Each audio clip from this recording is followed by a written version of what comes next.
Personne ne comprend pourquoi ceux qui reculent semblent gagner du terrain, ou comment un monde peut continuer à tenir alors que ses fondations changent de matière. Marcus Albinus, officier de cavalerie romain, serre les rênes jusqu'au sang. Devant lui, une mer de boucliers goths. Derrière lui, l'empire romain qui s'effrite, prêt à se briser. Marcus n'a qu'un ordre, tenir la ligne jusqu'au signal de Claude. Il sent la sueur sous son casque, le cuir de sa selle qui glisse. Les éclaireurs reviennent, paniqués, parlant de villages rasés, de sanctuaires pillés, d'armées venues de la mer et de la terre. Entre les rangs, une rumeur circule. Cette fois, ils ne viennent pas piller, ils viennent finir Rome. Le silence pèse sur les casques. Une chose obsède Marcus depuis des semaines. Les rapports ne collent pas. Les Goths approchent des Balkans par les routes intérieures, mais des feux ont été vus plus au sud, près de la mer Égée.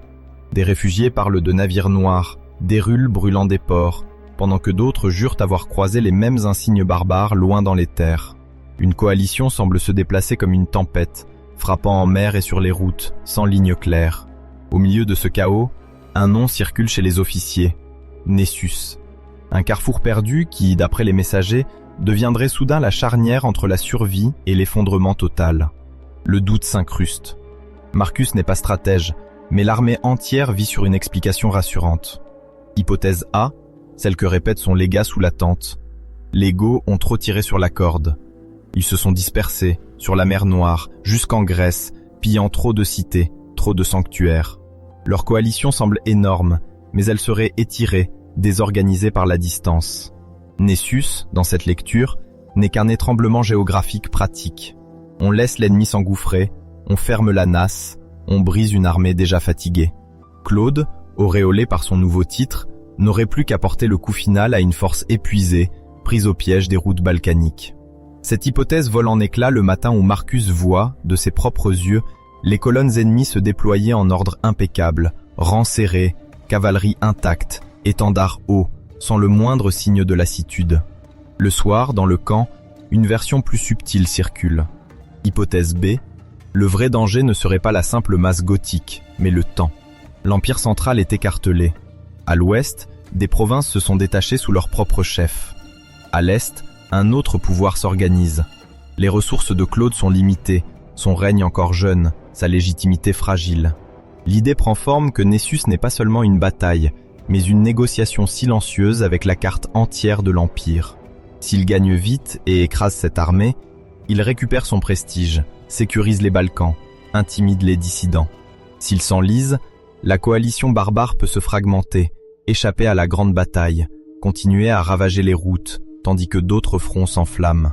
Ce ne serait plus seulement une invasion, mais un test de résistance, une démonstration offerte à tous les usurpateurs potentiels. Cette lecture se renverse brutalement quand Marcus découvre que, dans les faits, Claude semble chercher non pas un simple écrasement, mais quelque chose de plus ambigu. Survivre, certes, mais aussi récupérer des hommes, des colons, peut-être même des alliés dans cette masse ennemie. Alors naît l'hypothèse C, celle que personne n'ose formuler à voix haute près des tentes impériales. Et si cette bataille, prétendue salut de l'Empire, n'était qu'un gigantesque filtrage humain, détruire les éléments les plus dangereux, absorber les autres, non pas sauver Rome de la barbarie, mais fabriquer une nouvelle frontière vivante, en intégrant ce qu'on vient de massacrer, l'ennemi d'aujourd'hui comme matériau de demain. Ce soupçon rend chaque décision de Claude illisible pour Marcus.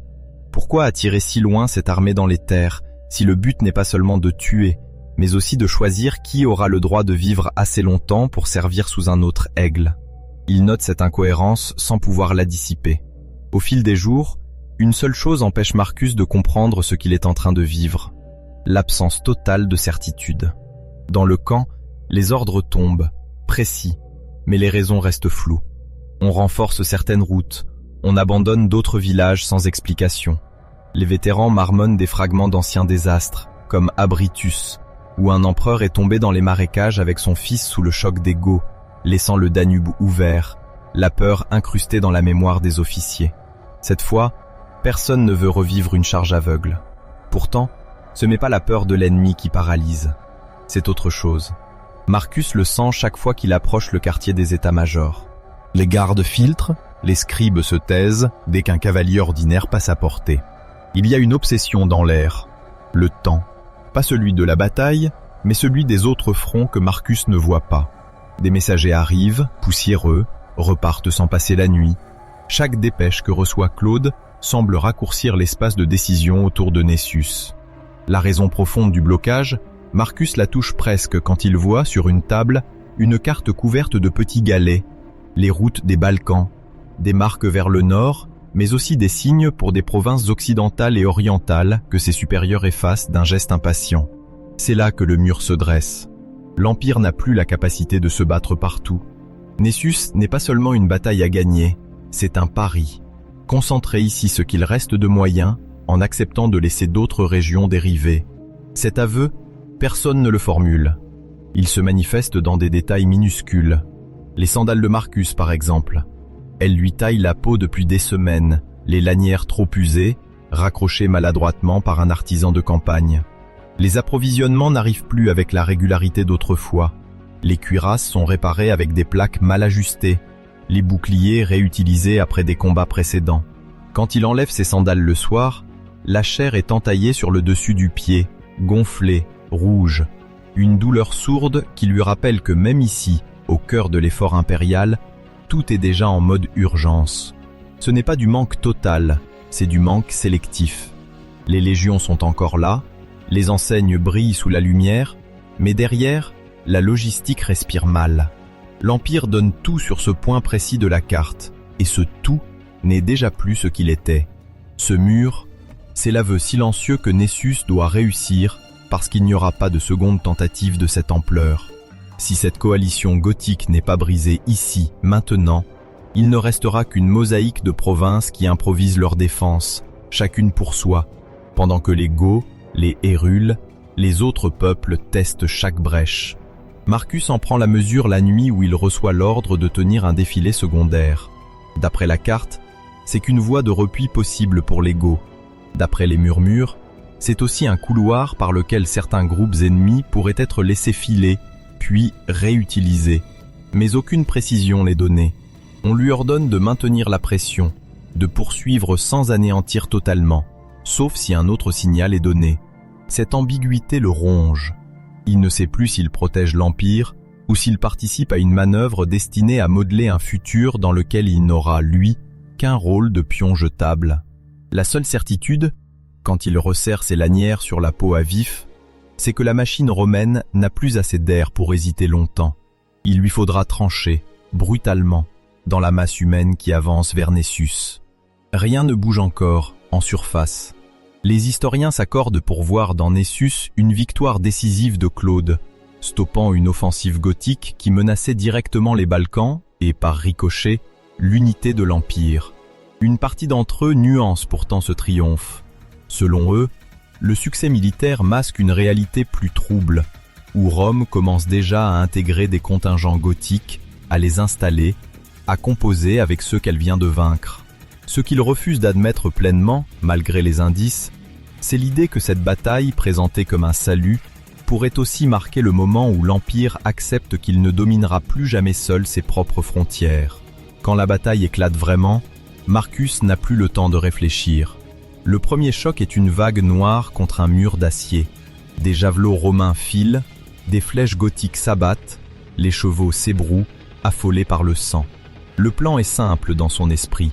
L'infanterie fixe, la cavalerie romaine doit frapper au moment précis où les Goths s'engagent trop loin. Le signal arrive. Une trompe, puis une autre. Marcus enfonce ses talons dans les flancs de sa monture et charge. Devant, les boucliers ennemis vacillent, surpris par la contre-attaque. Pendant quelques instants, il croit à la version héroïque de l'histoire. Rome, écrasée depuis des années, se relève enfin, brise ses envahisseurs, referme sa frontière comme on ferme une blessure. Mais au cœur du tumulte, certains détails déraillent. Des groupes ennemis semblent manœuvrer avec une prudence étrange, testant les lignes sans chercher l'acharnement total. Des escadrons romains les repoussent, les encerclent, puis les poursuivent sans les massacrer complètement, les canalisant vers certaines vallées plutôt que d'autres. Marcus reçoit des ordres de repli au moment précis où ses hommes pourraient achever un noyau de chefs goths. La poursuite qui suit la bataille principale enfonce le clou. Jour après jour, Ils traquent des bandes éparpillées. Certaines sont piégées et exterminées, d'autres sont simplement dispersées, repoussées. À plusieurs reprises, Marcus croise des colonnes de prisonniers. Hommes, femmes, enfants, gardés de près, mais nourris, traités comme une ressource qu'on ne veut pas gâcher. On parle de les installer dans des terres dépeuplées, de les enrôler, de les utiliser pour repeupler des régions épuisées par les combats. Peu à peu, ce qu'il croyait vrai commence à s'effondrer. Il avait grandi avec l'idée claire que Rome existait pour maintenir une frontière nette entre elle et le monde au-delà. Ici, à Nessus, cette ligne se brouille. La victoire n'est pas une simple expulsion de l'ennemi, c'est une opération de tri. Ceux qui ont résisté jusqu'au bout gisent dans les fossés. Ceux qui ont été capturés ou se sont rendus sont déjà comptés comme une force à redistribuer. L'expression « salut de l'Empire » prend une couleur plus sombre. L'Empire est sauvé, oui, au sens où ses routes balkaniques ne s'effondrent pas, où ses villes ne brûlent pas toutes en même temps. Mais il est sauvé au prix d'un aveu implicite. Seul, avec ses seules ressources, il ne peut plus tenir. Sa survie passe par l'absorption de ceux qui, quelques jours plus tôt, égorgeaient ses paysans et incendiaient ses ports. Marcus comprend aussi autre chose. Cette victoire qui donne à Claude son titre glorieux ne résout presque rien de durable. L'empereur ne régnera pas longtemps. D'autres prendront la suite. Les Goths, eux, ne disparaîtront pas. Ils reculeront, se recomposeront au nord du Danube, reviendront plus tard dans d'autres configurations, parfois comme alliés, parfois comme ennemis. Nessus n'est pas la fin d'une menace. C'est une réorganisation brutale du rapport de force. Le soir où la nouvelle du triomphe circule officiellement dans le camp, avec les acclamations autour du nom de Gothicus, Marcus s'assoit à l'écart. Ses pieds le lancent, la peau à vif sous les lanières toujours pas remplacées. Il regarde passer une colonne de prisonniers goths, enchaînés deux par deux, encadrés par des soldats romains silencieux. Il sait qu'une partie de ces visages se retrouvera bientôt sous un autre uniforme, sur un autre front, pour défendre les mêmes frontières qu'ils ont tenté de briser. Alors une question, une seule, lui reste, plus lourde que le poids de son armure. Si l'Empire doit se sauver en devenant peu à peu ce qu'il combattait, qu'est-ce qui, précisément, a été sauvé à Nessus? Au petit matin, la plaine près de Nessus est couverte d'une brume basse.